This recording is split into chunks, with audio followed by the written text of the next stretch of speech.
మొదటిసారిగా కొత్త రేషన్ కార్డులు, కొత్త హెల్త్ కార్డ్స్ ఇవ్వడానికి గౌరవ ముఖ్యమంత్రి రేవంత్ రెడ్డి గారి ఆధ్వర్యంలో ముఖ్యమంత్రి గారు, ఉప ముఖ్యమంత్రి గారు క్యాబినెట్ ఆధ్వర్యంలో ఒక క్యాబినెట్ సబ్ కమిటీ ఏర్పాటు చేయడం జరిగింది. సివిల్ సప్లైస్ మినిస్టర్గా నేను, రెవెన్యూ మినిస్టర్ గౌరవనీయులు శ్రీనివాసరెడ్డి గారు, హెల్త్ మినిస్టర్ గౌరవనీయులు దామోదర్ రాజనరసింహ గారు ఈ కొత్తగా ration cards and health card విషయంలో మొత్తం విషయాన్ని పరిశీలించి విధి విధానాలు ఏ విధంగా మరి ఇవ్వబోతున్నామో దాన్ని ఫైనలైజ్ చేయమని చెప్పి మాకు మ్యాండేట్ ఇవ్వడం జరిగింది. మేము గతంలో 3 మీటింగ్ చేసుకున్నాం, ఇది 4వ మీటింగు. మరికొన్ని విషయాలు మేము డిస్కస్ చేయడం జరిగింది. మేము ఇంకొక మీటింగ్ తర్వాత ఈ నెలాఖరి వరకు మొడాలిటీస్ ఫైనలైజ్ చేస్తాం. అక్టోబర్ నెలలో ఈ అప్లికేషన్స్ తీసుకునే ప్రక్రియ మొదలవుతుంది. అప్లికేషన్ నెలలో కార్డ్స్ కూడా ఇవ్వడం జరుగుతుంది. అయితే జరుగుతున్న విషయం ఏందో కొన్ని మీకు బ్రీఫ్గా డీటెయిల్స్ చెప్తాను. Next slide. ఇప్పుడు తెలంగాణలో ఉమ్మడి ఆంధ్రప్రదేశ్లో తెలంగాణకున్న జిల్లాల్లో అప్పుడు 91 లక్షల కార్డులు ఉండే, 91,68,231 కార్డ్స్. దానికి బెనిఫిషియరీ మెంబర్సు 3,38,00,000 మంది ఉండే. సరే, ఆ తర్వాత కొంతమంది ఆంధ్రాకు పోయిండ్రు, కొంత మైగ్రేషన్ అయింది, అటు ఇటు అయింది. కొంత విషయం సెటిల్ అయిన తర్వాత తెలంగాణ ఏర్పడిన తర్వాత రేషన్ కార్డ్స్ స్ట్రెంత్ ఇప్పుడు 89,21,907 కార్డులు. అదేవిధంగా ఈ కార్డుల ద్వారా యూనిట్స్ అంటే బెనిఫిషరీస్ ఎంతమంది జనాభాకు అందుతుందంటే 2,70,36,250 మందికి అందుతున్నది. Okay, next. అయితే గత 10 ఏళ్లుగా కొన్ని సంవత్సరాలు కార్డు ఇచ్చిండ్రు, కొన్ని సంవత్సరాలు ఇవ్వలేదు, కొన్ని సంవత్సరాలు కార్డ్స్ డిలీట్ చేసిండ్రు. అయితే తెలంగాణ ఏర్పడ్డప్పుడు అప్పటికి ఇప్పటికీ మొత్తం 10 ఏళ్లలో ఒక కేవలం నామమాత్రంగా కార్డ్ సంఖ్య పెరిగింది. ఇప్పుడు మొత్తం ఎక్సర్సైజ్ రీవ్యాంప్ చేసి ఎలిజిబిలిటీ ఉన్న వాళ్ళందరికీ ఇవ్వాలని చెప్పి మా ప్రభుత్వ ఉద్దేశం. అదేవిధంగా రేషన్ తీసుకోకుండా రేషన్ కార్డు కోసం కొంత ఆసక్తి, ఎందుకంటే దానివల్ల ఆరోగ్యశ్రీ హెల్త్ విషయాలను ఉంటాయని చెప్పి చాలామంది ఉండడంతో మేమేమనుకున్నామంటే రేషన్ కార్డ్ రేషన్కి, హెల్త్ కార్డ్ హెల్త్కి, ఇది విడివిడిగా ఇష్యూ చేయాలనే ఉద్దేశంతో మేము ముందుకు పోతున్నాము. Okay, next. ఇప్పుడు కరెంట్ స్టేటస్ 89,96,000 కార్డులు ఉన్నాయి. బెనిఫిషరీస్ మెంబర్సు 2,81,70,000 మంది.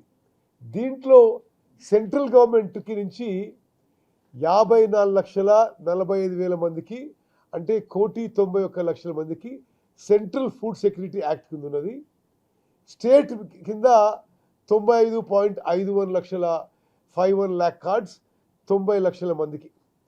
అంటే దీనికి మీకు ఇంకా వివరంగా చెప్పాలంటే central government food security act కింద ఉన్న వాళ్ళకి ఆ 54,45,000 కార్డులకి అందరికీ 6 కిలోల బియ్యం ఉచితంగా ఇవ్వబడుతుంది. అందులో 5 కిలోలు కేంద్రం నుంచి, 1 కిలో రాష్ట్రం నుంచి ఇవ్వబడుతుంది. ఈ 35,51,000 కార్డులకి మొత్తం 6 కిలోల బియ్యం కూడా ఉచితంగా రాష్ట్ర ప్రభుత్వం నుంచి ఇవ్వబడుతున్నది. సరే, ఇప్పుడు మేము ఎక్సర్సైజ్ చేస్తున్నాం. ఏంటంటే ఇప్పుడు గతంలో ఏ క్రైటీరియాతో రేషన్ కార్డు ఇష్యూ చేసిండ్రు, ఇప్పుడు మేము ఏం చేయాలి అని. దానికి ఏంటంటే బేసిక్గా ఇప్పటి వరకు ఈ రోజు వరకు ఉన్న ఏంటంటే ఇన్కమ్ సీలింగ్, ఆదాయ పరిమితి రూరల్ ఏరియాస్లో మరి రేషన్ కార్డుకి ఎలిజిబిలిటీ 1,50,000 రూపాయలు కానీ తక్కువ ఉండాలి. అర్బన్ ఏరియాస్లో 2 లక్షలు దానికంటే తక్కువ ఉండాలి.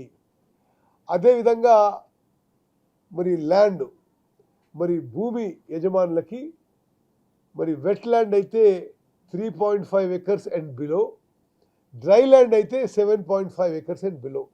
అంటే ఇప్పుడు ఈరోజు ఉన్న నిబంధన ఇది.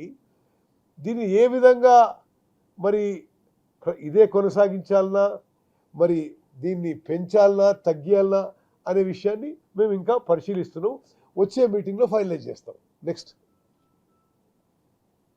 సరే ఇది కాకుండా కేంద్రం స్కీమ్ ఇంకోటి అంత్యోదయ స్కీమ్ ఉంది.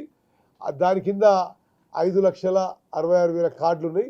వీళ్ళకి కేంద్ర ప్రభుత్వం నుంచి నెలకి 35 కిలోల బియ్యం ఇవ్వడం జరుగుతుంది.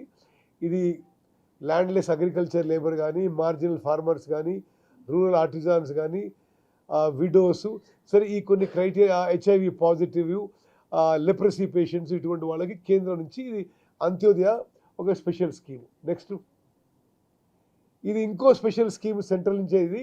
దీని కింద కేవలం 5,416 కార్డులు ఉన్నాయి. ఎవరికైతే old age pension, state pension రావడం లేదో వాళ్ళకి ఇది సెంటర్ స్టేట్ నుంచి కలిపి సంవత్సరానికి నెలకి 10 కిలోల బియ్యం ఇస్తారు. నెక్స్ట్, ఓకే, ఇప్పుడు ప్రస్తుతం ఉన్న నిబంధనలు ఏంటిది అంటే, మేమేం చేసినాం, చుట్టుపక్కల రాష్ట్రాల్లో మనం కనుక్కుందాం వాళ్ళు ఎట్లా ఇస్తున్న రేషన్ కార్డ్స్ అని. తెలంగాణలో గ్రామీణ ప్రాంతాల్లో 1,50,000 కానీ దానికంటే తక్కువ ఉండాలి. అర్బన్ ఏరియాస్లో, పట్టణ ప్రాంతాల్లో అంటే బేసికలీ మున్సిపాలిటీస్లో 2 లక్షలు కానీ దాని తక్కువ ఉండాలి. ప్రస్తుతం ఆంధ్రప్రదేశ్లో ఇప్పుడు ఈరోజు 1,20,000 కానీ దానికంటే తక్కువ ఉండాలి గ్రామీణ ప్రాంతంలో. పట్టణ ప్రాంతాల్లో 1,44,000 కానీ దానికంటే తక్కువ ఉండాలి. కర్ణాటకలో రూరల్ అయినా అర్బన్ అయినా సరే 1,20,000 కంటే తక్కువ ఉండాలి. తమిళనాడులో 1,00,000 రూపాయల కంటే తక్కువ ఉండాలి. గుజరాత్లో 1,80,000 కంటే తక్కువ ఉండాలి. ఇది మేము అధ్యయనం చేస్తున్నాము. ఏ రాష్ట్రంలో ఏ విధంగా ఉంది, మనం ఏం చేయాలి అనే విషయాన్ని ఈ క్యాబినెట్ సబ్ కమిటీ, దీనికి convener civil supplies commissioner Chauhan గారు, వారు ఇతర రాష్ట్రాల్లో కూడా పరిస్థితి అధ్యయనం చేస్తున్నారు. ఇంకా నెక్స్ట్ మీటింగ్లో అన్ని ఫైనల్ స్టేజ్కి వస్తాయి. నెక్స్ట్, ఇది క్యాబినెట్ సబ్ కమిటీ గురించి మీకు చెప్పిన. నెక్స్ట్, సరే ఇది మాతో సహా మరి హెల్త్ సెక్రటరీగా ఈరోజు రాలేదు, వారు కూడా ఈ కమిటీలో మెంబర్. నెక్స్ట్, సరే ఇప్పుడు మేము రాష్ట్రంలో ఉన్న అన్ని పార్టీల పార్లమెంట్ సభ్యులు, ఎమ్మెల్యేలు, ఎమ్మెల్సీలు, అన్ని పొలిటికల్ పార్టీస్ కూడా మేము లేఖ రాసినాం. ఏంటంటే ఇప్పుడున్న క్రైటీరియా ఇది, ఇప్పుడున్న పద్ధతి ఇది, మేము ఏ విధంగా ముందుకు పోవాలని చెప్పి మీరు మీ సూచనలు లిఖితపూర్వకంగా ఇవ్వాలని చెప్పి చెప్పడం జరిగింది. దానికి కొంతమంది రిప్లై ఇచ్చిండ్రు. చేవెల్ ఎంపీ గారు, ఎల్బీనగర్ ఎమ్మెల్యే గారు, ఆర్మూర్ ఎమ్మెల్యే గారు, ఖానాపూర్ ఎమ్మెల్యే గారు, కొంతమంది ఎమ్మెల్సీలు, Malkajgiri MLA, Peddapalli MP, Hyderabad MP, Yellareddy MLA, MLC deputy chairman, council chairman కూడా ఈరోజు లెటర్ పంపించిండు. ఇంకొన్ని వచ్చినాయి. మేము ఈ ఎమ్మెల్యేలు, ఎంపీలు, ఎమ్మెల్సీలకి మరోమారు విజ్ఞప్తి చేస్తున్నాము. మీరు 19th లోపల మాకు లెటర్ చేరిస్తే మేము మీరు రాసిన విషయం కూడా మా రిపోర్ట్లో దాన్ని భాగం చేస్తామని చెప్పి కూడా తతిమూల కూడా రిక్వెస్ట్ చేస్తున్నాం. ఇది ఇప్పటివరకు ఇవన్నీ రిప్రజెంటేషన్స్ వచ్చినాయి. మరి ఎంఐఎం పార్టీ అఫీషియల్గా కూడా రిప్లై ఇచ్చింది, వారి ఎంపీ కూడా రిప్లై ఇచ్చిండు. అదేవిధంగా కొంతమంది ఎమ్మెల్సీలు, కొంతమంది ఎమ్మెల్యేలు జవాబు ఇవ్వడం జరిగింది. నెక్స్ట్, ఓకే, సరే, జస్ట్ ఫైన్. అయితే మిత్రులారా, ఇప్పుడు విషయం ఏంటంటే అక్టోబర్ నెలలో మా ప్రభుత్వము అప్లికేషన్స్ తీసుకోవడం కానీ, ఆ తర్వాత వేగవంతంగా కొత్త రేషన్ కార్డ్స్, హెల్త్ కార్డ్స్ ఇవ్వబోతున్నాము. దానికి పూర్తి ప్రక్రియ, అన్ని విధాలు కన్సల్టేషన్ ప్రాసెస్, ఫైనలైజేషన్ అంతా కూడా ఈ నెలాఖరు వరకు చేయబోతున్నాము. దాని భాగంగానే ఈరోజు కూడా మీటింగ్ చేసుకొని విధి విధానాలు, ఇప్పుడున్న పరిస్థితులు, ఏ విధంగా ముందుకు పోవాలని చెప్పి ఈరోజు కూడా చర్చించడం జరిగింది. ఓకే, మీ అందరూ వచ్చినందుకు మీకు కూడా ధన్యవాదాలు.